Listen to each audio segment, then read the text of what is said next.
قل بفضل الله ورحمته ورحمتي وبذلك فليفرحوا. Allah Subhanahu wa taala berfirman, "Qul bifadlillahi wa rahmatihi." Dengan keistimewaan dan rahmatku, kata Allah Subhanahu wa taala, "Wa fabidzalika falyafrahu." Maka dengan itulah kita bergembira.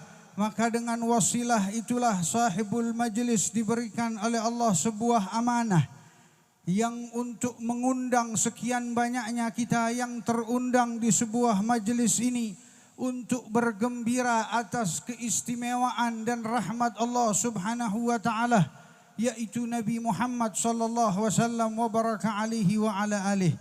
Maka nikmat yang paling besar, hadirin yang dirahmati oleh Allah, ketika kita diberikan oleh Allah Subhanahu wa taala kesempatan untuk mendekatkan diri kepada Allah Subhanahu wa taala, melewati sebaik-baiknya wasilah, melewati sebaik-baiknya pintu Allah Subhanahu wa taala, yaitu Nabi Muhammad sallallahu wasallam wa baraka alaihi wa ala alihi.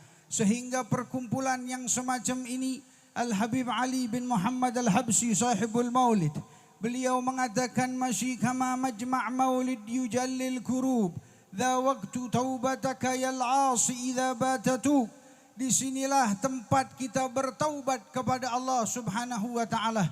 Tidak ditemukan majelis untuk mengangkat kesulitan, kegundahan, kegalauan dari semujarab daripada majelis Maulid Nabi Muhammad sallallahu wasallam wa baraka alaih, yang di dalamnya dibacakan syama'il Nabi Muhammad, sifat Nabi Muhammad. Di dalamnya diceritakan bagaimana sifat dan perilaku akhlak Nabi Muhammad sallallahu wasallam wa baraka alaihi wa ala alihi. Fanahmadullah, kita bersyukur kepada Allah Subhanahu wa taala yang telah memilih kita dengan kehendak Allah Subhanahu wa taala untuk duduk dan mendengar daripada lantunan salawat dan melihat wajah guru-guru kita dan duduk bersama-sama mutahabbina fillah. Sebagaimana di dalam hadis al-Qudsi, Allah Subhanahu wa taala berfirman, "Wajabat mahabbati," kuwajibkan cintaku, kata Allah Subhanahu wa taala, untuk siapa? Al-mutahabbina fiyah, al-mutajalisina fiyah, al-mutazawwirina fiyah.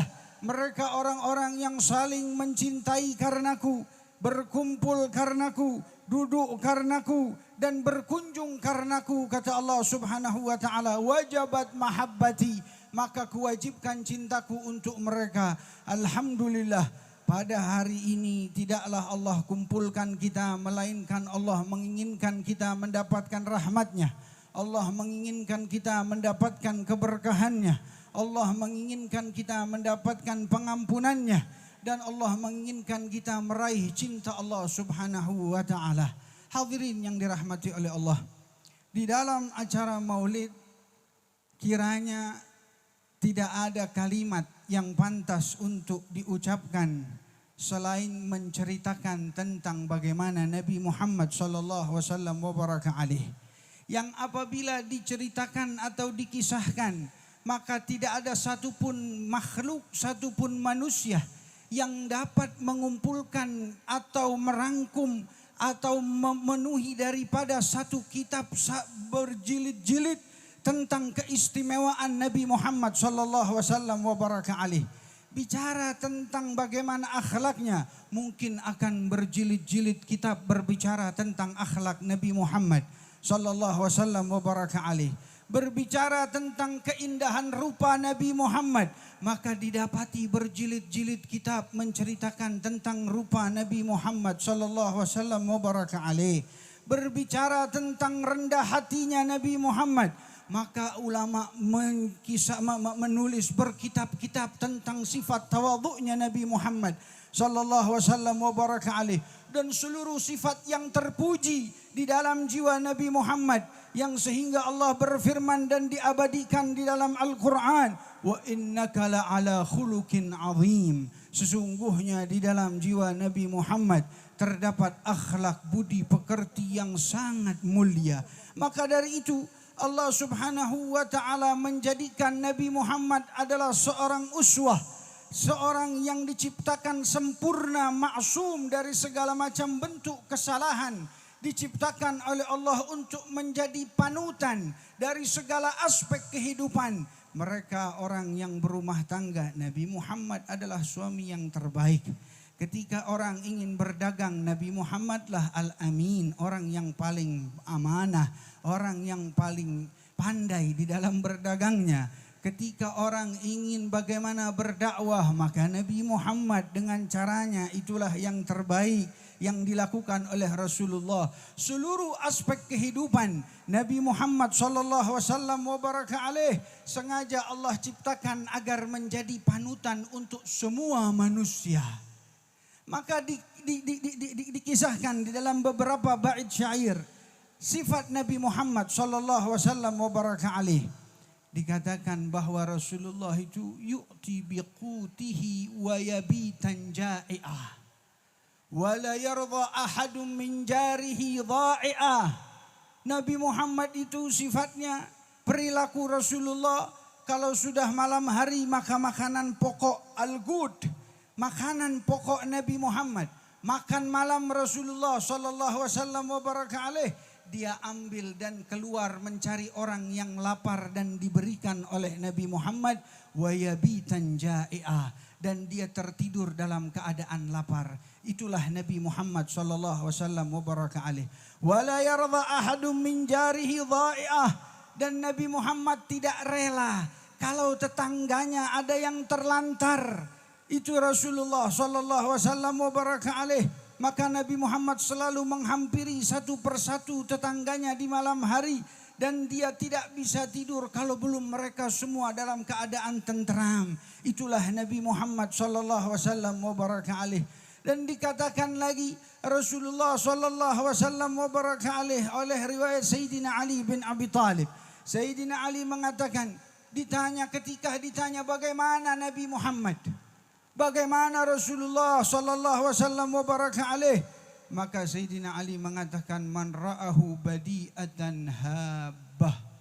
Orang yang melihat Rasulullah akan selalu terkagum. Munafik, musyrik, mukmin, siapapun mereka, muslim, ketika melihat Rasulullah dari segi rupa dan akhlaknya, maka kata Sayyidina Ali, man ra'ahu badi'atan habah, dengan wibawa yang besar, maka orang itu pasti terkagum melihat Rasulullah sallallahu wasallam wa baraka alaihi wa ala alihi. Wa man khalatu ma'rifatan ahabbah. Kata Sayyidina Ali, apabila dia duduk bersama Rasulullah, berbicara kepada Rasulullah, mencampuri hidupnya dengan Rasulullah sallallahu wasallam wa baraka alaihi, wa man khalatu ma'rifatan ahabbah, maka dia akan jatuh cinta kepada Rasulullah sallallahu wasallam wa baraka alaihi dengan pengenalan kepada Nabi Muhammad sallallahu wasallam wa baraka alaihi. Dikisahkan di salah satu kisah, Sayyidina Hasan bin Thabit. Sayyidina Hasan bin Thabit ini adalah seorang penyair. Penyair yang kondang di zaman Rasulullah hadirin. Jadi kalau sudah syair ini dibuat oleh Hasan bin Thabit, maka orang itu mengejar dan membacanya. Maka satu saat ketika Hasan bin Thabit sebelum masuk ke dalam agama Islam, sebelum mengikuti Islam, maka Hasan bin Thabit diminta oleh orang-orang kafir Quraisy untuk membuat syair menghina Nabi Muhammad sallallahu wasallam wa baraka alaihi. Untuk menghina Rasulullah sallallahu wasallam. Ya Hasan, ini ada uang sekian banyak dirham, ya, dinar. Akan kuberikan kepadamu dengan satu catatan, kau bikin syair menghina Muhammad sallallahu wasallam wa baraka alaihi. Hasan bin Thabit walau seorang penyair yang kondang, tapi beliau profesional. Artinya apa? Dia tidak mau mencela Nabi Muhammad atau menghina Rasulullah sallallahu wasallam wa baraka alaih tanpa dia tahu dulu siapa orangnya. Siapa Nabi Muhammad sallallahu wasallam wa baraka alaih. Maka Hasan bin Thabit mengatakan, izinkan aku untuk mengikuti Muhammad. Izinkan aku untuk mengenal Muhammad sallallahu wasallam wa baraka alaih. Mana yang namanya Muhammad sallallahu alaihi wasallam wa baraka alaihi.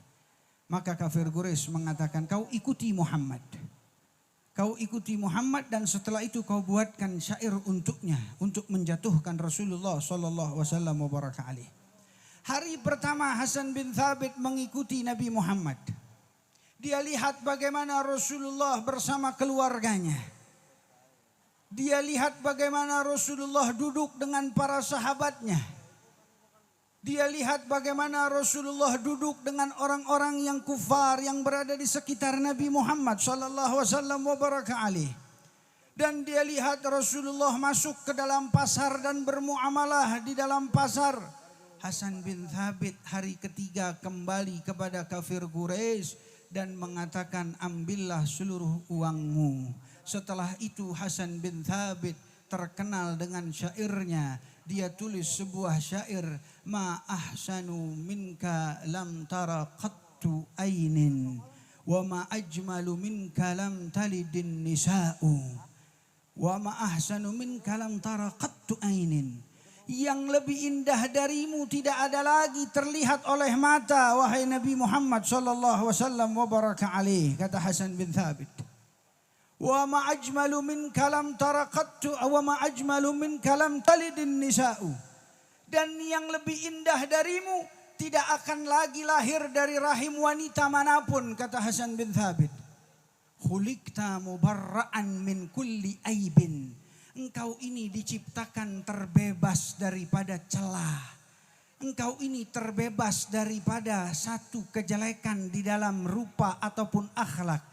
Tidak ada dalam jiwa dan diri Nabi Muhammad sallallahu alaihi wasallam wa baraka alaihi. Ka'annaka qad khuliqta kama tasha'u. Seolah-olah kau ini memesan kepada Allah Subhanahu wa taala, ingin seperti apa akhlaknya, ingin seperti apa rupanya. Dari saking apa? Tidak ada celah untuk menghina Nabi Muhammad sallallahu alaihi wasallam wa baraka alaihi. Maka dari itu di dalam surat Al-Nasrah Allah Subhanahu wa taala berfirman, wa rafa'na laka dzikrak. Dan di dalam kitab tafsir Al-Imam Ibnu Katsir beliau mengatakan, wa rafa'na laka dzikrak. Setiap yang penyebutan kepada Nabi Muhammad nama Rasulullah, wa rafa'na laka dzikrak, akan terus terangkat, kata Allah Subhanahu wa taala. Nama Nabi Muhammad akan terus terangkat. Al-Imam Ibnu Katsir mengatakan, terangkat rafa' fi dunya wal akhirah. Di dunia dan di akhirat nama Nabi Muhammad terus diangkat oleh Allah Subhanahu wa taala. Terus semakin terpuji dan terpuji nama Nabi Muhammad sallallahu alaihi wasallam wa baraka alaihi. Maka tidak ada satu orang pun yang sanggup untuk mengecilkan atau menghina Nabi Muhammad sallallahu alaihi wasallam wa baraka alaihi. Semakin ada orang berusaha menjatuhkan Nabi Muhammad, semakin besar Rasulullah sallallahu alaihi wasallam wa baraka alaihi. Ada orang yang membid'ahkan acara Maulid Nabi Muhammad, semakin menjamur acara Maulid Nabi Muhammad sallallahu alaihi wasallam wa baraka alaihi. Ada orang yang coba untuk menjauhkan kita dari sirah Nabi Muhammad, semakin banyak orang yang ingin tahu tentang Nabi Muhammad sallallahu alaihi wasallam wa baraka alaihi. Wa rafa'na laka dzikrak, janji Allah Subhanahu wa taala. Maka hadirin yang dirahmati oleh Allah, ketika kita mengetahui akhlak yang begitu indah ada pada Nabi Muhammad, wa huwa ahsanu nasi khuluqan wa khalqa. Al-Habib Ali mengatakan bahwa dialah seorang manusia yang terbaik akhlak dan rupanya. Ahsana nasi khuluqan wa khalqah. Maka tidak ada lagi yang pantas kita jadikan idola terkecuali Nabi Muhammad sallallahu alaihi wasallam wa baraka alaihi. Di segala macam aspek kehidupan kita hadirin yang dirahmati oleh Allah, dia telah dipersiapkan oleh Allah Subhanahu wa taala. Maka dengan momentum-momentum seperti ini, dengan acara maulid-maulid seperti inilah kita diperkenalkan bagaimana Rasulullah, kita diberikan kabar tentang Nabi Muhammad sallallahu alaihi wasallam wa baraka alaihi wa ala alihi. Sehingga ketika kita mendengar kabar tentang Nabi Muhammad, maka hati ini, iman ini bertambah kepada Allah Subhanahu wa taala. Mengapa? Karena Allah Subhanahu wa taala berfirman, "Wa ma naqussu min amba'ir rasul", tidaklah dikisahkan kepadamu wahai Muhammad kisah-kisah daripada Rasul, ma nuthabbitu fihi fuadak, hanya untuk mengokohkan hatimu, kata Allah Subhanahu wa taala. Acara Maulid Nabi Muhammad untuk apa? Untuk mengokohkan hati kita. Ketika Allah bercerita tentang para nabi di dalam Al-Quran, Allah bercerita tentang anbiya, ma naqussu min amba'ir rasul. Kukisahkan kepadamu tentang bagaimana kejadian-kejadian Rasul sebelumnya, kata Allah Subhanahu wa taala, untuk mengokohkan hati Rasulullah. Ada hati yang lebih kokoh dari Nabi Muhammad? Ada iman yang lebih kuat dari Nabi Muhammad? Tidak satupun orang yang melewati iman Rasulullah sallallahu wasallam wa baraka alaih. Namun Allah masih ingin mengokohkan hati Nabi Muhammad dengan mengisahkan kisah-kisah para rasul di dalam Al-Quran, diabadikan oleh Allah Subhanahu wa taala.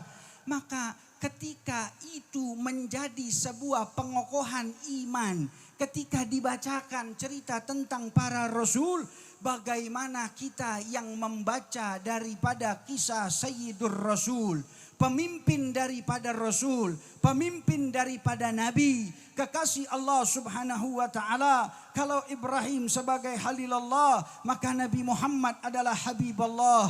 Kalau Musa sebagai Kalimullah, Nabi kita Muhammad sallallahu wasallam wa baraka alaih, seorang yang melewati Sidratul Muntaha dan berjumpa dengan Allah Subhanahu wa taala, di mana Nabi Musa meminta kepada Allah Subhanahu wa taala berkali-kali, namun Nabi Muhammad diundang oleh Allah Subhanahu wa taala. Maka di dalam sebuah kitab diceritakan ketika Rasulullah berjumpa dengan Allah Subhanahu wa taala, maka Nabi Muhammad ingin melepas sandalnya dan tidak ingin menggunakan sandalnya untuk naik di satu tempat, keadaan yang tidak bisa kita bayangkan tentunya.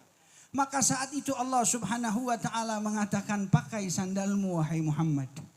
Musa, kau mengingat Musa ketika ku perintahkan untuk melepas sandalnya ketika di Turisina, di bukit Turisina. Allah Subhanahu wa taala memerintahkan Nabi Musa untuk melepaskan sandalnya, karena ini adalah muqaddasatuh, tempat yang disucikan oleh Allah Subhanahu wa taala. Tapi Nabi Muhammad dikatakan oleh Allah, Musa talib. Musa itu minta untuk berjumpa denganku, kata Allah. Akan tetapi tidak kuperlihatkan hanya secercah cahaya daripada cahaya Allah Subhanahu wa taala yang menghancurkan bukit tersebut dan jatuh pingsan Nabi Musa alaihissalam. Musa talib. Musa itu minta, wa antal matlub ya Muhammad. Tapi engkau kuminta untuk berjumpa denganku, kuundang, kata Allah Subhanahu wa taala. Musa arad. Musa itu ingin berjumpa denganku, wa antal murad, tapi engkau kuinginkan, kata Allah Subhanahu wa taala. Lihat bagaimana kemuliaan Nabi kita Muhammad di sisi Allah Subhanahu wa taala. Tidak kurang ayat yang memuji Nabi Muhammad sallallahu wasallam wa baraka alaih. Banyak ayat di mana Allah mengabadikan daripada keistimewaan Rasulullah sallallahu wasallam wa baraka alaihi wa ala alih. Maka kita ingin melihat bagaimana sisi kemanusiaan Rasulullah sallallahu wasallam wa baraka alaih.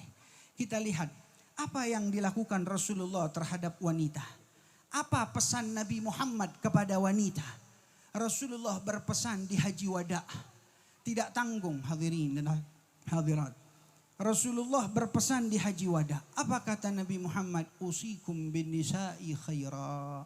Kuwasiatkan kepada kalian untuk bersikap baiklah kepada para wanita, kata Nabi Muhammad sallallahu alaihi wasallam wa baraka alaih. Bersikap baiklah kepada para wanita, jadikan dia teman hidupmu. Jangan kau kasari mereka, kata Nabi Muhammad sallallahu alaihi wasallam wa baraka alaih. Dan tidak ada yang membedakan antara dirimu lelaki dan wanita, hanya ketakwaan kepada Allah Subhanahu wa taala. Terangkat derajat wanita sebab Nabi Muhammad sallallahu alaihi wasallam wa baraka alaihi wa ala alihi. Ketika kita melihat apa pesan sosial dari Nabi Muhammad, apakah kita harus mengikuti prinsip sosial barat atau mereka orang-orang non-muslim di luar sana yang memberikan arti sosial kepada kita umat Islam? tentu kita ingin prinsip yang datang dari Nabi Muhammad sallallahu wasallam wa baraka alaih. Apa itu sosial? Bagaimana cara berbuat sosial dan bagaimana orang yang terbaik dalam berbuat sosial? Maka Nabi Muhammad hanya mengatakan khairukum anfa'uhum linnas. Sebaik-baik kalian adalah yang paling banyak bermanfaat bagi orang di sekitar kalian. Itu prinsip pesan sosial Nabi Muhammad sallallahu wasallam wa baraka alaih. Mereka dengan ilmunya, mereka dengan hartanya, mereka dengan tenaganya, mereka dengan idenya, mereka dengan akalnya. Semua apa yang dia miliki bermanfaat, semakin banyak bermanfaat untuk orang di sekitarnya, maka itulah prinsip sosial yang terbaik kata Rasulullah sallallahu wasallam wa baraka alaihi wa ala alihi. Ketika kita ingin tahu bagaimana Nabi Muhammad sallallahu wasallam wa baraka alaih ketika menghadapi keluarga, apa pesan Rasulullah? Kata Rasulullah sallallahu wasallam wa baraka alaih, khairukum li ahli wa ana khairan li ahli. Berbuat baiklah kalian kepada keluargamu dan aku orang yang paling baik di dalam berbuat baik kepada keluarga. Itulah pesan Nabi Muhammad. Bagaimana cara berbuat baik? Mendidik mereka dengan wadha'ifuddin, dengan tugas-tugas agama. Mendidik mereka dengan cara bagaimana beristinja, bagaimana berwudu, bagaimana cara salat yang baik yang sesuai dengan Nabi Muhammad. Bagaimana cara mereka bermuamalah. Itulah wadha'ifuddin, tugas-tugas agama. Yang sekiranya kita berbuat baik kepada keluarga, maka itulah yang pertama ditanya oleh Allah Subhanahu wa ta'ala. Ketika Nabi Muhammad berjumpa dengan mereka orang-orang yang lemah, apa yang dilakukan oleh Rasulullah? Ada satu sahabat Pak, ya, yang bernama Sa'ad bin Mu'ad. Sa'ad bin Mu'ad ini orang yang miskin sekali. Ya, orang yang miskin sekali. Artinya dia hidup betul-betul dalam keadaan pas-pasan Sa'ad bin Mu'ad ini. Sehingga dia pagi hari harus pergi ke sawah. Ya, pergi ke sawah. Ketika dia pergi ke sawah dia harus menyangkul dan dia menanam dan menarik nakhlah, kurma. Atau yang sudah matang, kurma itu ditarik oleh Sa'ad bin Mu'ad. Satu saat berjumpa dengan Rasulullah sallallahu wasallam wa baraka alaih. Maka ketika berjumpa dengan Rasulullah, Rasulullah melihat tangan Sa'ad bin Mu'ad. Tangan Sa'ad bin Mu'ad ini banyak sekali bekas-bekas daripada garisan-garisan dari hasil kerja kerasnya dia. Maka berbekas di tangan Sa'ad bin Mu'ad. Maka Rasulullah berkata, "Ma hadza ya Mu'ad?" Apa ini wahai Mu'ad?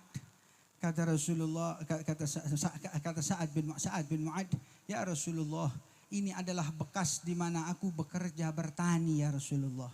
Maka tangan itu diambil oleh Nabi Muhammad dan dicium oleh Rasulullah sallallahu wasallam wa baraka alaih, dan Nabi Muhammad mengatakan Allahumma fashhad, diangkat oleh Rasulullah. Ya Allah, saksikan tangan ini. Tangan ini adalah tangan seseorang yang mencari rizki yang halal. Mencari rizki yang halal untuk dirinya dan keluarganya. Maka haramkan tangan dan jasadnya dari nerakamu ya Allah. Dicium oleh Nabi Muhammad sallallahu wasallam wa baraka alaih. Itulah akhlak Nabi Muhammad dan didoakan oleh Rasulullah mereka orang-orang yang mencari rezeki yang halal, sehingga Sayyidina Ali mengatakan al-jannatul mushtaq li ashabil humumi ala rizqil halafil iyali.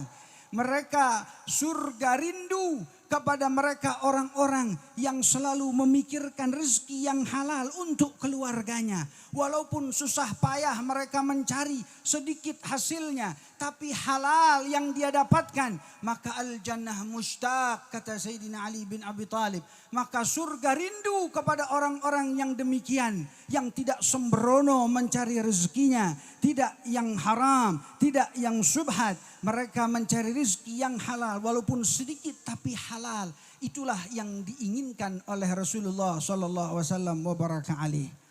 Ketika kita ingin melihat bagaimana Rasulullah ketika berhadapan dengan orang yang memiliki kekurangan. Ada gak sahabat Nabi Muhammad yang kurang? Ada. Salah satu muadzin Rasulullah selain Bilal bin Rabah adalah Abdullah bin Ummil Maktum. Abdullah bin Ummil Maktum adalah muadzin dari Rasulullah sallallahu alaihi wasallam wa baraka alaih yang matanya buta. Matanya buta, Pak. Ya. Tapi apa yang dilakukan oleh Rasulullah kepada seseorang yang tidak melihat ini? Nabi menjadikan dia seorang yang menentukan azan, masuk waktunya salat dan mengajak orang masuk ke dalam masjid untuk salat, sebab suaranya dikumandangkan maka terangkat derajat Abdullah bin Ummil Maktum. Nabi tidak mengecilkan, Nabi tidak menghinanya, Nabi tidak menyingkirkannya, tapi Rasulullah mengajak dan diposisikan di tempat yang sakral di dalam Islam sebagai seorang muadzin daripada Nabi Muhammad sallallahu wasallam wa baraka alihi wa ala alihi. Dan dikatakan Nabi Muhammad itu la yaqbalu bima yukrahu, Rasulullah la yuqabilu ahadun bima yukrahu. Nabi Muhammad itu tidak bertemu atau berjumpa dengan orang-orang merasa tidak nyaman, enggak ada. Semua orang yang berjumpa dengan Rasulullah senang. Semua orang yang berjumpa dengan Rasulullah bahagia. Semua orang yang berjumpa dengan Nabi Muhammad merasa tenang dan tenteram. Sehingga dikisahkan ada seorang wanita tua. Ya, wanita muslimah yang tua. Dia punya pohon anggur banyak, Pak. Punya pohon anggur, kebun anggur. Saat itu panen, ya, anggurnya panen. Maka diambil anggur sebagian. Pertama kali dia ingin hasil panennya, yang mencicipi adalah Rasulullah sallallahu alaihi wasallam wa baraka alaih. Maka wanita ini ketika panen anggurnya dia ambil dan dia cari Rasulullah sallallahu alaihi wasallam wa baraka alaih. Ketika didapati Nabi Muhammad sallallahu alaihi wasallam wa baraka alaih sedang duduk dengan sahabat-sahabatnya. Maka Rasulullah menghampirinya dan wanita ini menghampiri Nabi Muhammad dan dia katakan, "Ya Rasulullah, aku sedang panen daripada anggur. Aku ingin kau pertama kali orang yang mencicipinya." Maka Nabi Muhammad duduk dan mengambil anggur itu dan memakannya. Pertama kali yang dimakan oleh Rasulullah. Setelah itu kedua kali dimakan oleh Nabi Muhammad. Ketiga kali lagi dimakan lagi oleh Rasulullah. Maka sahabat yang di samping Nabi Muhammad bingung. Biasanya Rasulullah ini kalau ada orang bawain makan, ya, sekali dimakan selanjutnya diberikan kepada sahabatnya sisanya. Kok ini dimakan semua oleh Nabi Muhammad sallallahu alaihi wasallam wa baraka alaih. Ketika wanita ini gembira melihat Rasulullah tersenyum dan dihabiskan anggur tersebut, maka ketika setelah jalan perempuan ini dengan membawa kegembiraan atas apa yang diberikan kepada Rasulullah, baru Rasulullah menceritakan, sesungguhnya anggur yang dibawa oleh wanita tua itu rasanya tidak manis, akan tetapi asam, kata Nabi Muhammad. Kalau seandainya kalian yang memakannya, aku khawatir kalian tidak bisa menjaga raut wajah kalian sehingga mengecewakan wanita tua itu. Tapi aku bisa menahannya dan aku masih bisa terus tersenyum dan menghabiskan anggur itu sampai wanita itu jalan dan gembira. Itu sifat Nabi Muhammad sallallahu alaihi wasallam wa baraka alihi wa ala alihi. Wa idza jaa ahadun mu'tadhiratun qabbala udhrahu. Dikatakan bahwa Rasulullah itu kalau ada orang datang kepada Nabi Muhammad, datang kepada Rasulullah membawa alasan, maka Nabi selalu menerima alasannya. Bahkan jangankan menerima alasan, Nabi mencarikan alasan untuk umatnya. Kenapa mencarikan alasan untuk umatnya? Ketika Rasulullah di Taif, kita sering mendengar kisah tersebut. Rasulullah ditimpuki oleh batu. Dan saat itu malaikat-malaikat menghampiri Rasulullah dan mengatakan, "Ya Rasulullah, apakah kau ingin ku lempar daripada gunung-gunung tersebut dan ku hantam mereka orang-orang yang menyakitimu?" Maka apa jawab Nabi Muhammad sallallahu alaihi wasallam wa baraka alaih? Mereka kaumku. Nabi tidak mengatakan mereka adalah orang-orang lain, haula.